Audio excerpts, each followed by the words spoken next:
আজি আকৌ এখন নতুন মিটিঙলৈ বুলি গৈ আছোঁ। আচলতে আজিৰ মিটিংখন মোৰ নহয়, মোৰ লগত আহিছে দাদা, তেখেতৰ আজি মিটিং আছে।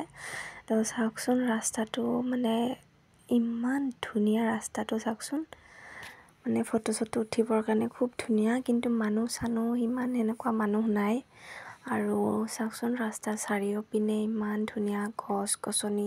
এতিয়া আৰু বহাগ আহিলে আৰু বেছি ধুনীয়া লগা হ'ব। আৰু ইয়াৰ পিছত মই বাইদেউসকলক ফটো এখন মাৰিবৰ কাৰণে ধুনীয়াকৈ ৰেডি হ'বৰ কাৰণে কৈ আছোঁ। তাৰপিছত আমি ফটো মাৰিলোঁ, মাৰি এতিয়া আকৌ আমি